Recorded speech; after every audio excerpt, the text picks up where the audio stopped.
one of our regular Friday sessions where we discuss essays and lectures by Dr. Leonard Peikoff, the world's foremost authority on the philosophy of objectivism, the philosophy of Ayn Rand. And today, the essay that we're going to be discussing is got a very dramatic title, eye-catching title, but one that goes right to the point. America versus Americans, a speech delivered in 2002 at the famous Ford Hall Forum in Boston, where Dr. Peikoff is talking literally right in the midst of the battle for Baghdad back in 2003. His point, his general point, will be America's reaction, both popular and political, and how it showed a distinct decline in the American sense of life and philosophy. But before we get into that, I want to turn it over to Razi, who I think has some announcements for us from the Ayn Rand Center UK. Hi, James. So yeah, I know well, not we, but you usually start these or go through, the essays and talks from beginning to end. But I just wanted to start with something at the end of the talk, which is when Peikoff, does a fundraising pitch for ARI and mentions that Yaron Brook mentions the number of talks and interviews that Yaron did in the 6 months prior to the talk. And I don't remember the exact number. It was 50 something, I think, interviews and 30 something talks. And this was back in 2003. And that was definitely a step up from previously. I think now this is what Yaron calls a slow weekend. A slow weekend for Yaron these days. But at the time, it seemed to us, at the turn of the 21st century, it seemed to us that objectivism was making fantastic gains thanks to the aggressive efforts of Yaron Brook, who was then really in charge of the Ayn Rand Institute and taking it in new directions and appealing to whole new audiences in North America, which I think greatly advanced public awareness of objectivism. Yeah, and of course later in that decade, Atlas Shrugged got back into the bestsellers list, which I think we can thank ARI and we can also thank Obama and Bush actually for that. But that's for a But different. also Yaron Brook, I think, and the good people at the Ayn Rand Institute. At that time, they were working their tails off and pioneering whole new ways of getting the message across. Yeah, and I definitely encourage people to support ARI and Yaron, although this was meant to kind of segue into also encouraging people to support the Ayn Rand Center UK. We are also trying to put out as much quality content, and we, I think, do that on a consistent basis. And it's sort of the end of the year, but we will be doing even more of that early next year. I'm not going to make any announcements now. I think we'll have a few in the beginning of next week, but they're good ones, and there's going to be more coming. And so, of course, if you value what we do, you can support us by becoming a member. I Yeah. know it's a secular audience, but this is the time of year with the holidays, Christmas happening and so forth. This is a time of year where people traditionally, even people who aren't traditionally religious, will tend to think about charities. Also, in America, their tax returns and charitable deductions. So this is the time to consider subscribing, donating, joining, particularly the work at Ayn Rand Center UK. We do put out a large volume of important work, if I do say so ourselves. So yeah.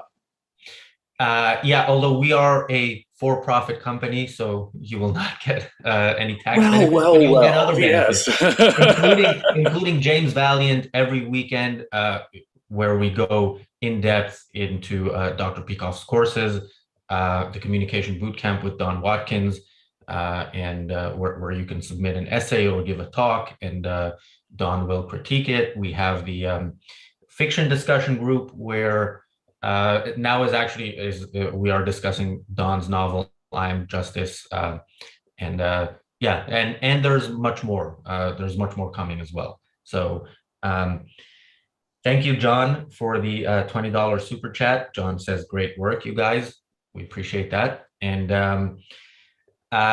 Yeah, we can talk about ourselves for the whole hour, but we do Well, have other things to talk about. let's get back to the after in the wake of 9/11. Yeah, the horrific attack of America's darkest day.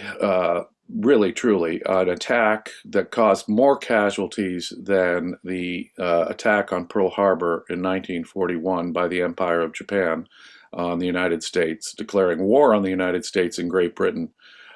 This was a worse attack in some ways, a sneak attack, but it killed more people even than Pearl Harbor.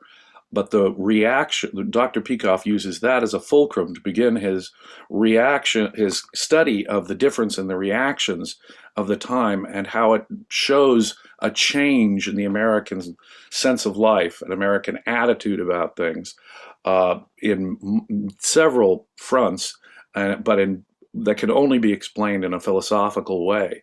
In 1941, FDR declared Franklin Roosevelt. Peikoff points out he was no big fan of President Franklin Roosevelt, but nonetheless, Franklin Roosevelt himself, in the wake of December 9th, 1941, said, "That's that.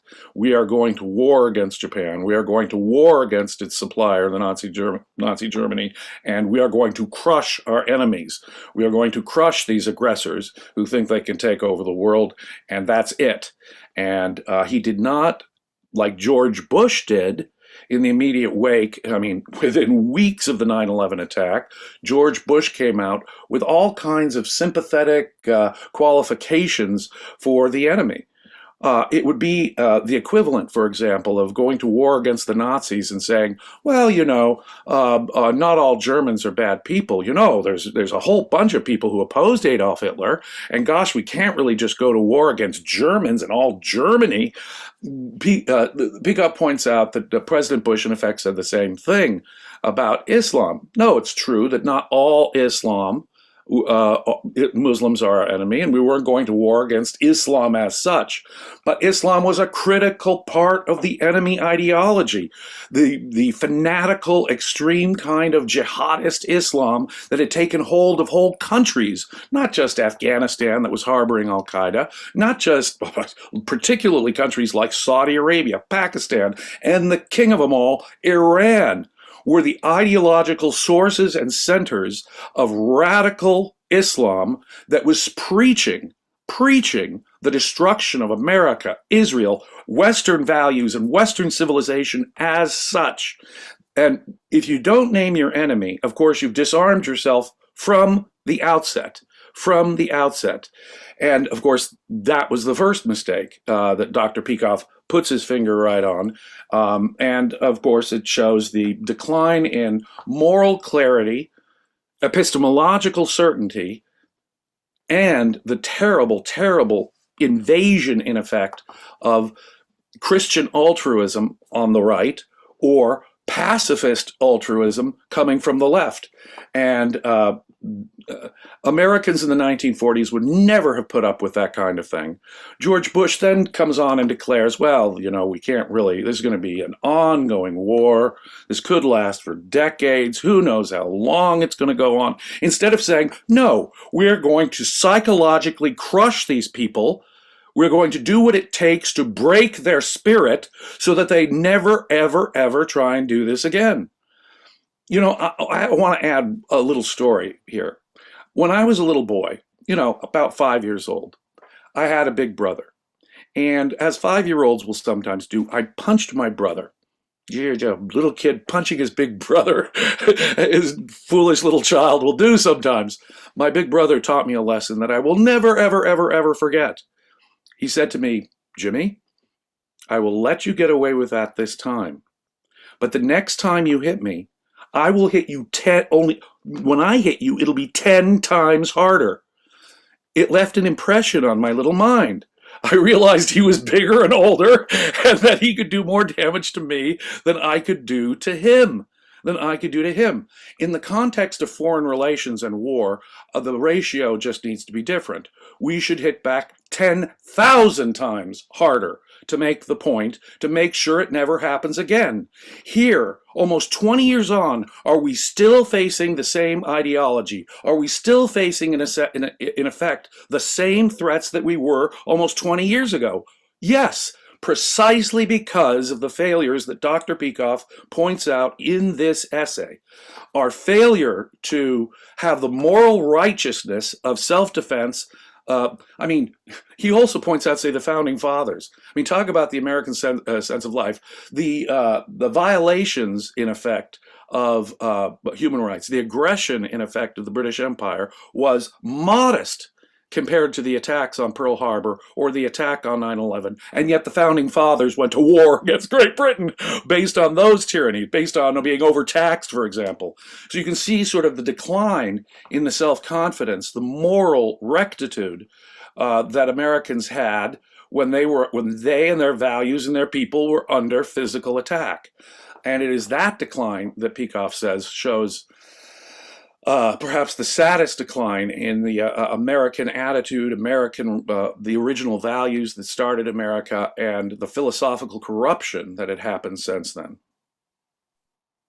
So I do want to talk a little bit about what was happening around that time, the response to 9/11, the kind of what led to it.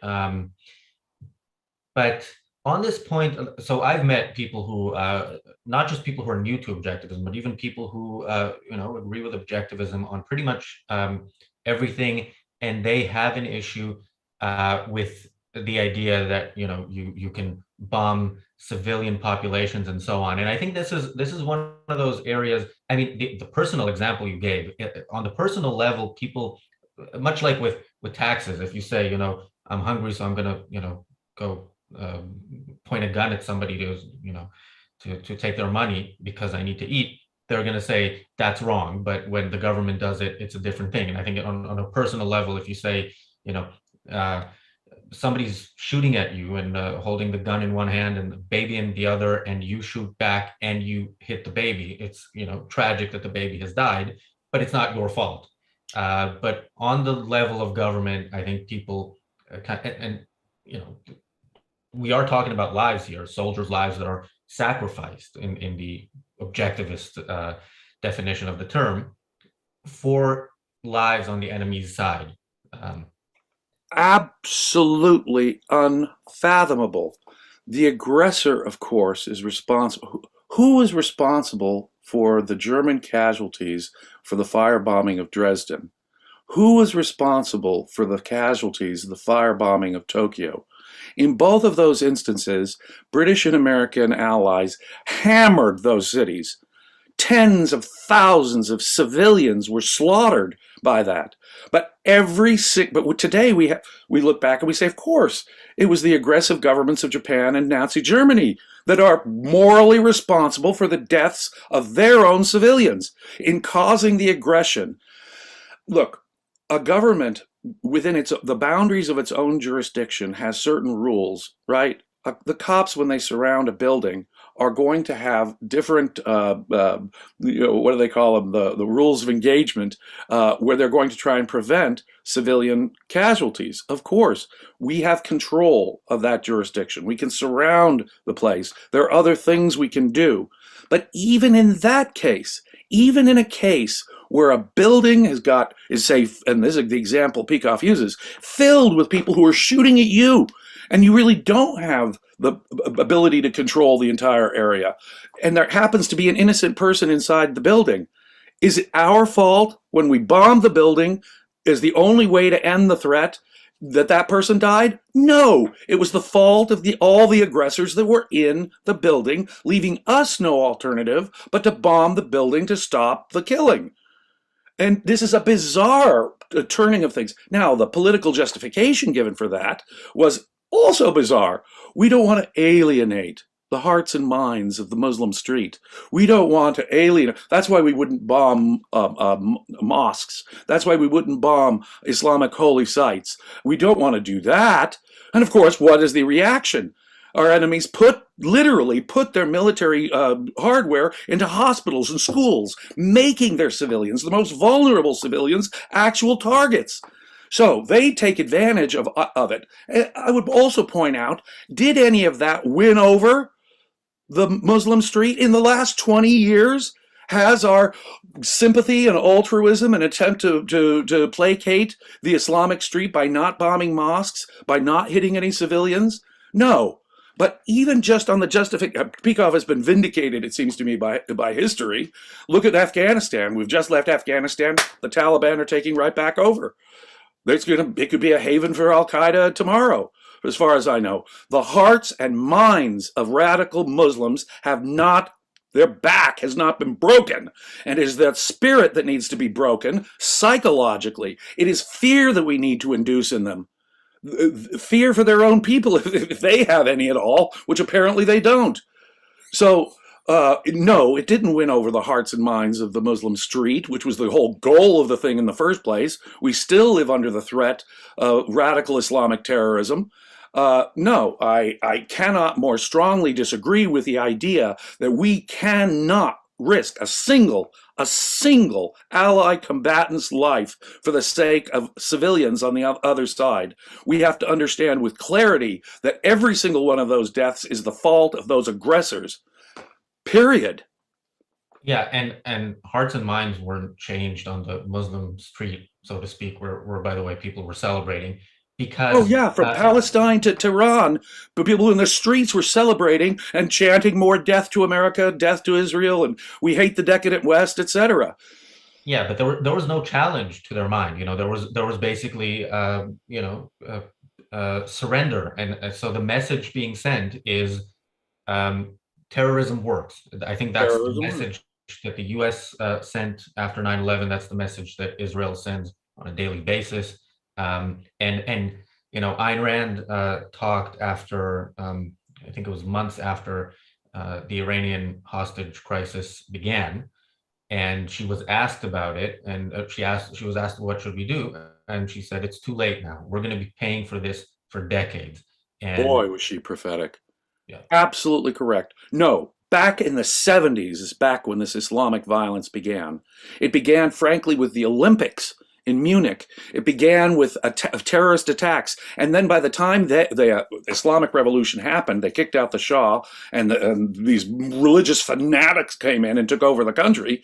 They did what in any other age had been an act of war, seizing a diplomatic embassy and holding the diplomatic personnel hostage, rather than right then and there saying, that's it, that's intolerable, this country must go, and causing regime change right then and there. We were begging for the next 30 years to have increasing Islamic terrorism around the world. And that is, of course, exactly what we got. Look at the 1990s. We didn't have to wait very long, did we? We had Cobalt Towers. We had the naval ship. We had more and more. The first attack on the World Trade Center in the early 90s. Of course, it emboldened nations in general there. Iran went on the rampage with their terrorism, became the world's leading supporter of terrorism, period, as such. Did it stop Saddam Hussein from invading Kuwait in 1990, what was it, 1991 or 2? No, it did not. Back in the early 1990s, which caused the first Iraq war when Saddam Hussein invaded Kuwait. Did it stop even the more quote, secular government of Iraq? No, it did not. No, it was a total dismal failure. The only way to have won and to have a war with a decisive end and a clear end is to overwhelm the enemy, to make the enemy know that it would get worse from there. As Dr. Peikoff points out, that what we needed to do and had long needed to do was go straight to Iran. Again, how prophetic. The war on Iraq was the wrong war. All we succeeded in doing was breaking up. Yeah, sure, he was a rotten military dictator. He deserved to be overthrown, no question about it. But by going after the more secular, perceived guy, the more multi-ethnic guy, Saddam Hussein, rather than, say, Saudi Arabia or Iran or Pakistan, the ideological sources of radical Islam, we went for this because we didn't want to alienate the Arab street. But what did we end up doing? We ended up creating a vacuum in the Middle East that Iran filled in shortly, just like that. Excuse my emotion. I know I'm way more emotional than I normally am on these, but I lived through this. I lived through this and had to suffer and endure the public policy nonsense that America has had to endure for the last 20 years. When an attack of this kind happens, we responded with no intellectual clarity, no moral righteousness, and no real decisive action that could really break the spirit of these radical Islamists. Yeah, and Peikoff says in the lecture that Iraq was better than nothing, which I think was, nothing was the alternative that was actually on the table. And I want to get into the reasons for that a little bit, but it was better than nothing, but it was nowhere near good enough, not only as a choice of target, but also in the way the war was executed. Because And see, both Afghanistan again, and Iraq are like that. The way the war, not just, oh yes, not just the verbal massaging of Islam, the failure to identify the enemy at all as such, but the way we conducted the wars. My God, we didn't do a war in Afghanistan. We did a proxy war in Afghanistan, letting our, quote, allies do most of the work for them. And what for us? And what was the result? Perfectly predictable. Tora Bora, the leadership of Al Qaeda, escapes. They escaped to Pakistan. And it's years before we even catch up with Osama bin Laden. It was the failures of that original Iraq war are all over the place. Yeah, sure. Did Saddam Hussein deserve to be taken out? Let's go to Iraq. Sure, but how did we fight that war? Well, again, we weren't going to hit any major population centers. We were certainly not going to hit any mosques, even if they were using them as shields, putting their military and military equipment in them. No, no, no. We wouldn't do that, even though they're using them as military, their sacred sites, their civilian sites as military, should be military targets. With rules of engagement like that, with approaches like that in Afghanistan and Iraq, the long, drawn-out failures were inevitable. And so today, at the end of the day, all of those, this is what gets me really upset, all of those lives lost in Afghanistan. How many American and British lives were lost in Afghanistan over the better part of the last 20 years? To what effect? To what effect? Zero. We should not have been in there. The other point that Peikoff makes, we shouldn't be in there trying to turn these countries into Jeffersonian democracies, liberal democracies. That's insane. It is the locals. It's their job to control the government in their country. It's really none of our business. Our business was simply to go there, smash the enemy, break their will, show them that, yeah, we're hitting back 1,000 times stronger, and it'll be worse the next time. That would be the only, as Peikoff points out, it really probably would have taken only one war, maybe two wars like that, and we would have made our point, and that would have been that. But did we go after Saudi Arabia, which is basically a religious-based monarchy, an authoritarian government, which was still having its mosques preaching this evil ideology? Did we insist that Pakistan, if we were going to continue to be their, quote, allies, stop the hatred being preached in Pakistan, stop the terrorism that was being funded in Pakistan? No, we did not. No, we did stupid proxy wars in Afghanistan, and then a war with our hands tied behind our back in Iraq. No, that can only encourage the enemy and delay the result. Of course, Bush was saying this war will last forever. If you fight wars like that, the wrong wars in the wrong way, it's going to last for generations. You're never going to break the spirit, and we will continuously live. Israel will continue to be under constant threat from Iran, and the world will still be under the threat of terrorism in the West until and unless we actually break the spirit of these jihadist monsters. Have I made my point clear? Well, I remember the 18-month buildup for the Iraq War, and I was living in Israel at the time. I was watching mostly news from British news channels, and much was said about how America needs to build a coalition, and there wasn't enough of a coalition. But of course, the reason Iraq was the target was because it was easier to build a coalition against Iraq than it would have been against Iran, let alone Saudi Arabia, who, of course, America Well, itself why didn't the want to attack. heck should America's self-defense depend upon the approval of France or their dragging feet, or much less the approval of the United Nations? Or Britain. So I know France was a unique case back then. I remember that, and Unbelievable. You can't, it seems like you can't talk France into, frankly, I'm sorry to say it, but you can't talk France into even into wars that we're backed into. We have to fight. And no, there's got to be a diplomatic. We still want to trade with Iran. You know, you can yeah, see it today in Ukraine. Directly speaking, America has no, I mean, it does have an interest in preventing Putin from conquering Ukraine, with the Russian army now amassed on the border of Ukraine. But where the hell is Europe? Are they going to let another Nazi government start taking over countries in Europe? And oh yeah, that's okay. Will well, Western Europe. Europe stand up? It's Europe's responsibility to stop aggression in Europe in the first instance. And are they allowing another Hitler to build up in the East with Putin if they allow an invasion of Iraq, of Ukraine?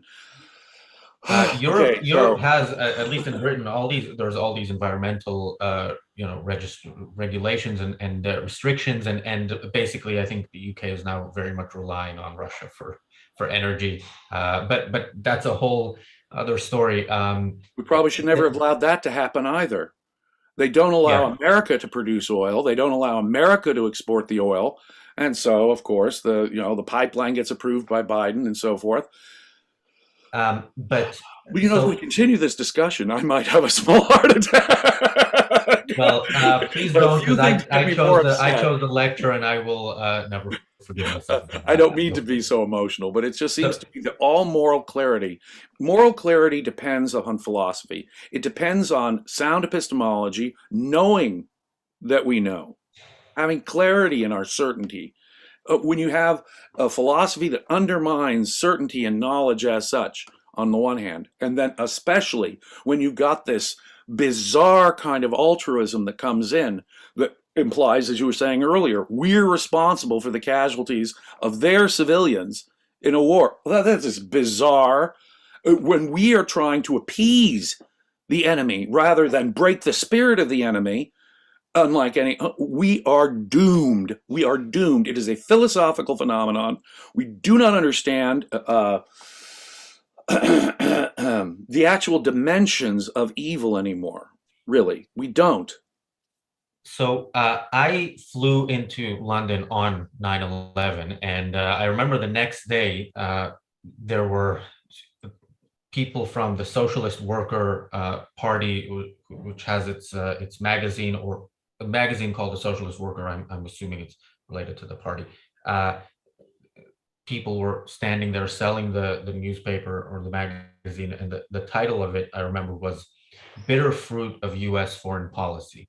Now, you would think, okay, this is some despicable, far left organization, but I would, I don't know if I would encourage, but I would suggest to people with a massive trigger warning here to maybe watch BBC's Question Time from the 13th of September 2001.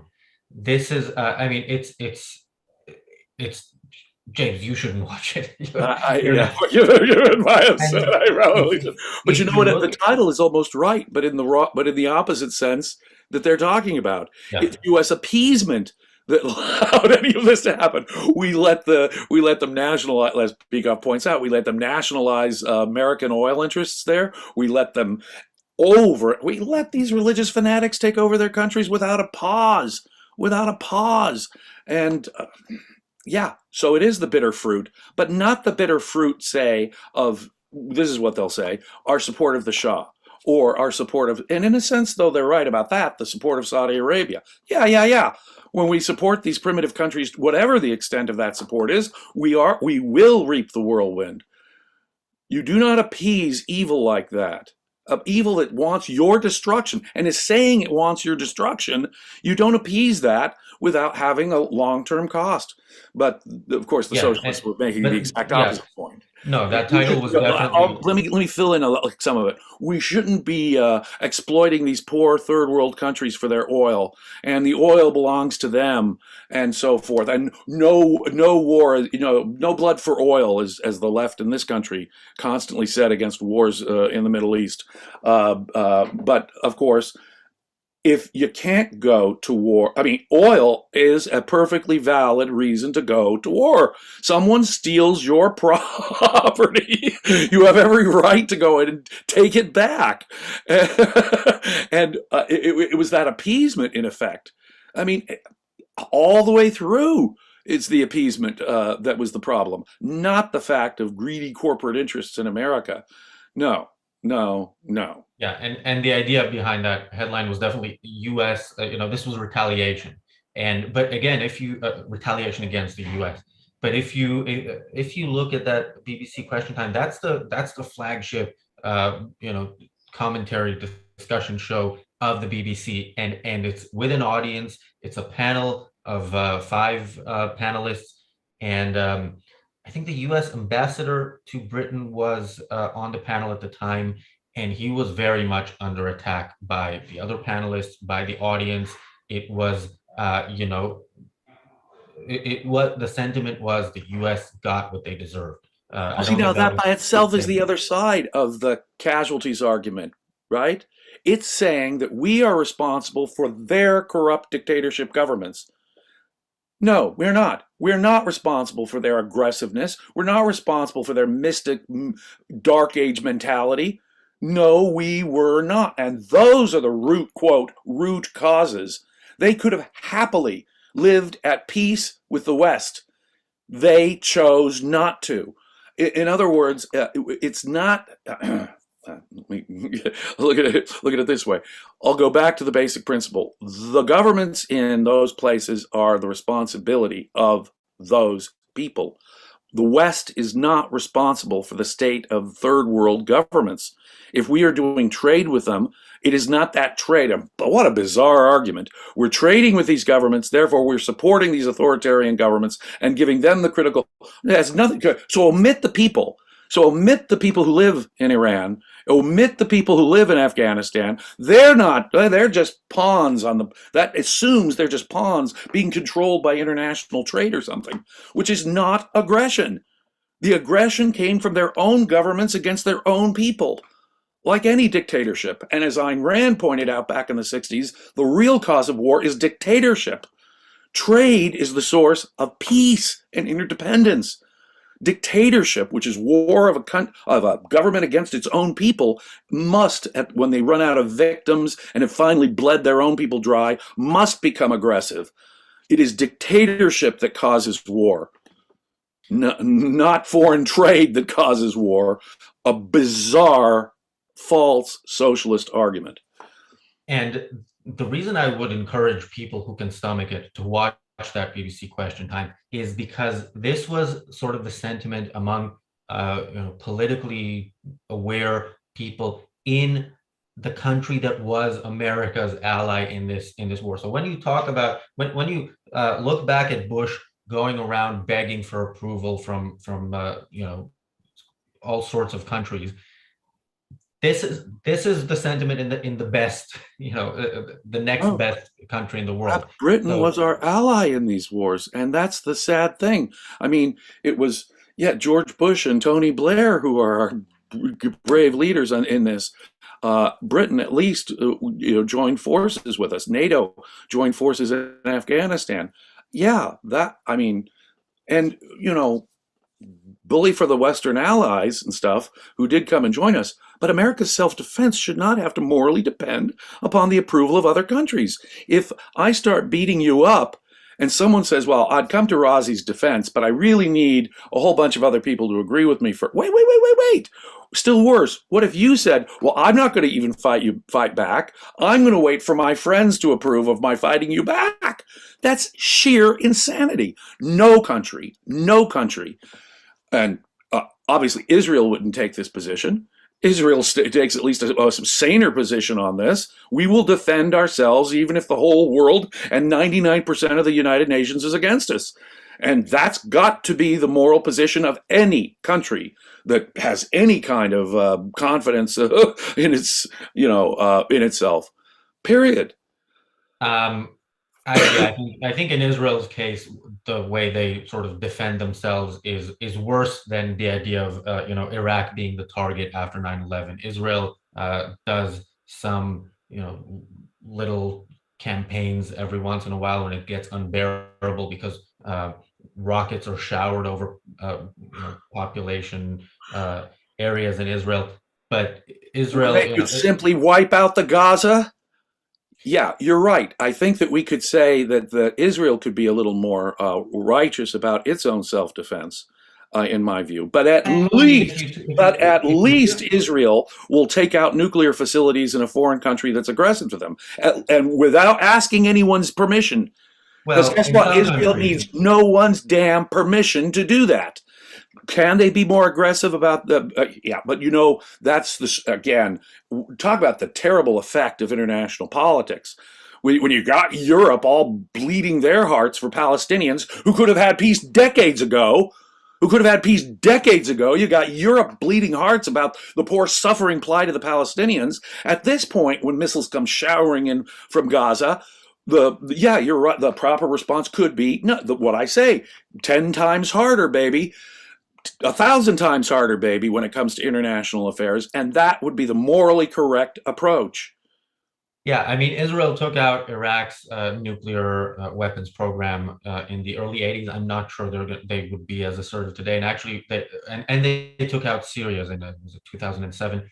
But with Iran, no, they are basically begging America to take the lead in this, and knowing that America's response will not be a military response, and it might at the very best delay Iran from having nuclear weapons. But yeah, I mean, Israel's policy towards the Palestinians, if you listen to spokespeople for the Israeli army and the Israeli government, they'll refer to the IDF as the most moral army in the world. And the argument for that is that they take the most, they're the most cautious about not hurting civilians on the enemy's side. And of course, the enemy, the Palestinian, Hamas in the case of Gaza, knows that, and they do. That. In Gaza, it's easy because it's a very densely populated area. It's easy to hide behind civilians, and of course, And does this, and when America and Israel does this, bend over backwards, in fact, show themselves willing to sacrifice themselves so that the enemy civilians, the civilians in the enemy territory, let's call them, aren't hurt. What they're has it worked?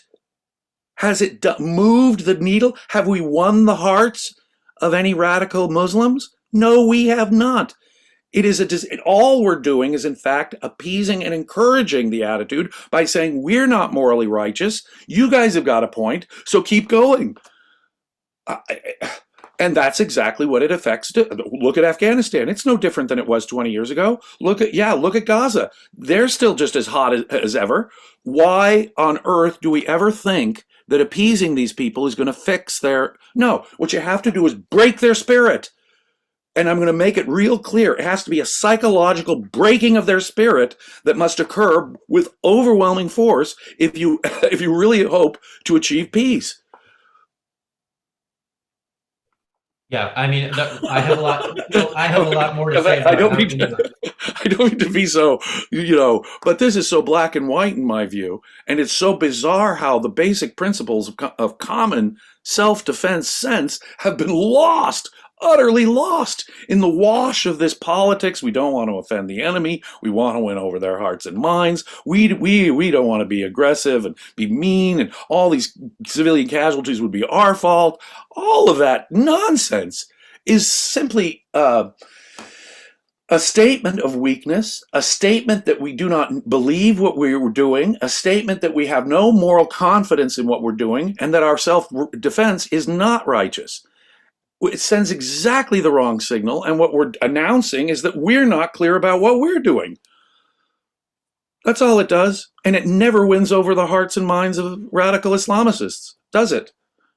No. And in the case of Israel and Gaza, they pride themselves on the fact that when they know there's Hamas operatives in a building, a residential building, they call people in the building first, tell them to evacuate, then they drop a little bomb that kind of shakes the building so that people know they have to evacuate, and then they drop a bomb that actually destroys the building, where perhaps innocent civilians have escaped death, but so have the terrorists. And of course, Right. the So when Western innocent media. civilians on the Israeli side die, civilians die, women and children get killed over on the Israeli side. Oh no, no, but we can't respond like that. Well, let me put it this way: until they realize their innocents will die, their kids will die, their wives will die, their businesses will be destroyed, their life will be impossible.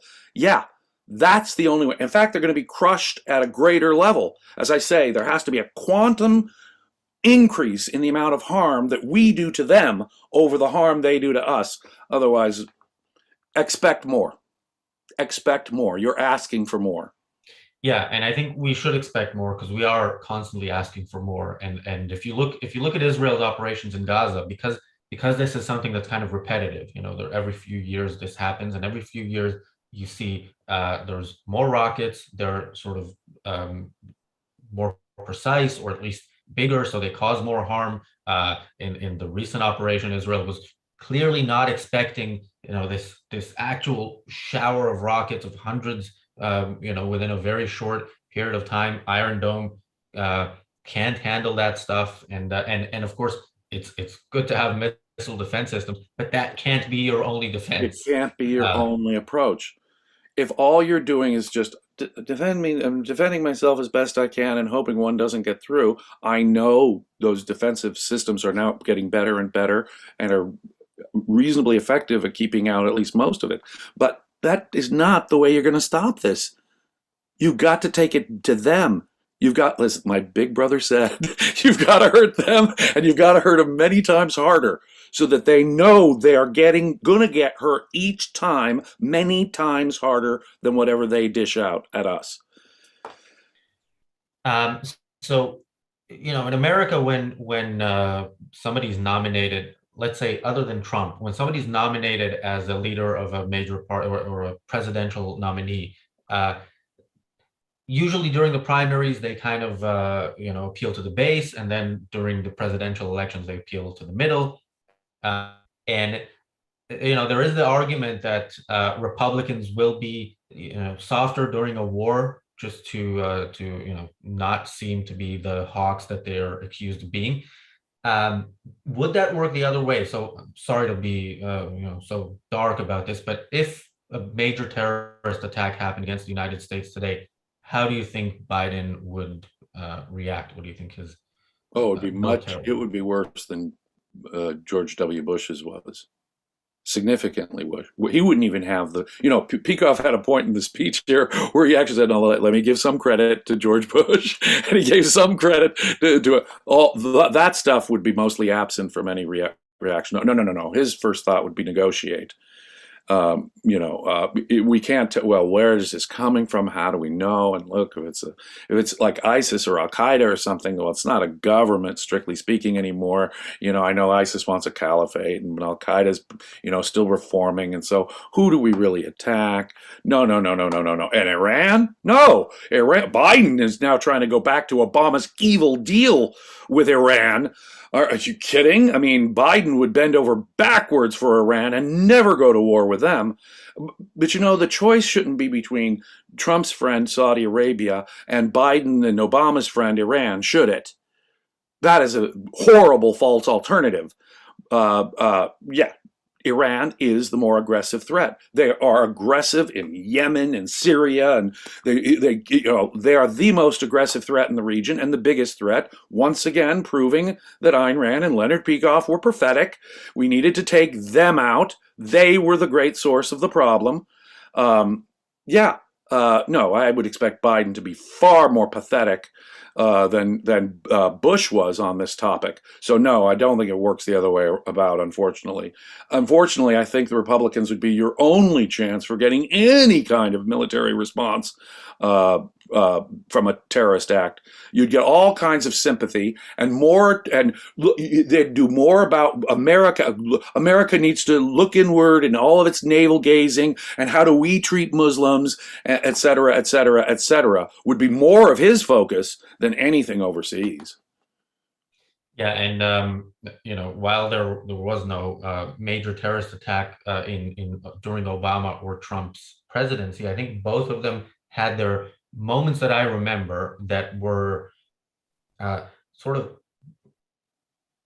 hard to believe that that it happened. One was with Syria, which I know may not have been a reasonable target around that time, but Obama drew the line in the sand He where drew his red line, and once you yeah, draw that red line and yeah, you don't follow up, then what the heck do you look like? Now that is actively encouraging the bad guys. That is actively encouraging the bad guys. We see them use chemical weapons, and we had good physical proof of them using chemical weapons repeatedly against their own people. Now, is again, the West cannot fix every human rights violation in the world or every bad government in the world. Syria is a bit different because it does pose a bit of a threat. I understand all that. But the point is that when Obama drew the line, he committed, in effect, America and then did nothing about it, only encouraging more activity. And it took Trump to fight back ISIS in Syria. And to give credit where credit is due, I don't often give a lot of credit to Donald Trump, but when it came to Mideast policy, in a couple of ways, he was vastly superior to the two administrations that had come before. He got us out of Obama's Iran deal. He, for example, recognized the Golan Heights as part of Israel and Jerusalem as the capital and so forth. In those respects, Trump was infinitely better than what had come before. And he at least did some follow-up on Obama's red line in Syria when ISIS was setting up its caliphate and pushed it back, took its territory back. So, but did that fix the problem either? No, that's not the long-term solution. The long-term solution is to take out Iran with extreme prejudice and see what the effect of that is on the Muslim street. And if necessary, we then proceed down the line. But that's how you deal with an enemy. You don't deal with an enemy by mollycoddling it and appeasing it and asking for permission. That's insane. yeah. And while I agree with much of what you said about, or most of what you said about Trump's Middle East policy, we can't have on this channel, Trump mentioned without saying how horrible he was on something. So Trump was an awful president. Trump took America in an authoritarian direction. Trump's foreign policy was inadequate. But something specific that he did was with Iran. Was it a drone that they? I'm trying to remember what it was. Anyway, there was an incident. I think it was shooting down a drone, like not over Iranian territory, and Trump then said publicly, I was going to retaliate. They gave me targets, but then I saw that however many people were going to die, and I thought that's You see, the same mentality. The same mentality. Trump was a little better on Mideastern policy, but it's the same damn mentality that is going to tie our hands from actually dealing with this evil in any real way, in any way that'll give us a real respite, a real breather of peace. And the only way we're going to do that is by, as I say, breaking psychologically the spirit of the Islamicists. That's it. That's the only solution. We need to induce fear in them, not try to get them to love the West. That's never going to work. All of our efforts in Afghanistan, all of those humanitarian efforts to educate people, to help Afghanistan government turn around, all of those efforts to try and create some peaceful coalition government again in Iraq, all of it failed. None of it helped the opinion improve the opinion in the minds of the Islamic street about the West, did it? Total failure. across the board. And here we are 20 years later, and we can see that, in fact, Ayn Rand and Leonard Peikoff were prescient. They had predicted exactly what we're living in today. Well, on that positive note. I know I was very heated today, but this topic is one I lived through over the last 20 years, and very emotional about it. I lived in New York City. My wife worked in downtown Manhattan and knew people who worked in the World Trade Center. It was people she knew who were killed that day. And it is a place that was sacred to me, a place I lived, a place where I had friends. I had trouble calling my friends, dear lifelong friends in New York City that day. So for me, it was an emotional trauma I will never, ever, ever, ever forget. Thousands of innocent people were slaughtered, and our response for our Pentagon being attacked, for our biggest skyscrapers being attacked, was that, how far has it, oh, how the might, if I may quote the Bible, oh, how the mighty have fallen. America is a shadow of itself, despite having this incredible military capacity, the ability to take out any enemy in the world pretty much. Did we use it? No, no. We told them we wouldn't use it. We still are. So we can only expect more violence. I hate to say it. It's sad to say. It isn't a happy note to end on, but it's the simple fact. But I think next week you have something a bit more positive, right? Yeah, let's do why Christmas should be more commercial. It is the Christmas season. Since we are in December, since we're in the middle of gift giving season, let's do why Christmas should be more commercial. That is a positive essay. That is a fun essay. And that is about celebrating life. Something better than this sad topic. Yeah. But you know something, people, I just want to add, want to repeat what we started with here. If you like this kind of programming, if this programming is of any value to you, please hit like, hit subscribe, share this. And please do, even though it's not a tax deduction, certainly not America, please do consider becoming a member, a full member of Ayn Rand Center UK. Don Watkins Communication Bootcamp is really a stupendous value, all by itself, more than the money's worth. And I'll do workshops on the weekends going into depth on Leonard Peikoff's courses on methodology. Again, I think that's, if I do say so myself, that's a pretty good value. And those are just two of the values you get by becoming a real paid member of ARC UK. So please, please, please consider joining us. All right. Thanks, James. Sure. And I think, yeah.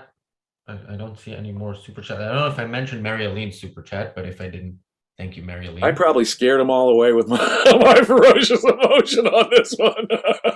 But I hope I explained my own context on this and why 9/11 why I believe 9/11 was America's the darkest day in our history, really. Yeah, and I hope, that someday soon, America will have a president who is as angry as you are about this, because it takes moral clarity. Philosophy is really the issue here.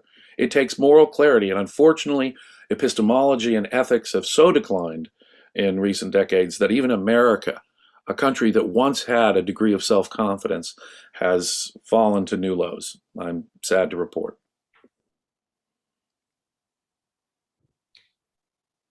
All right. Okay, everyone, on that sad note, have a great day.